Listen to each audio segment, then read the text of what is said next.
我已習慣每個傍晚去想他，在遠方的他此刻可知道，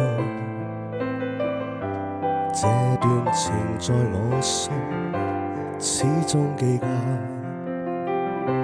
在這半剎那天，我知快將要裂離沒說話，望向他，卻聽到他說不要相約，縱使分隔相愛不會害怕。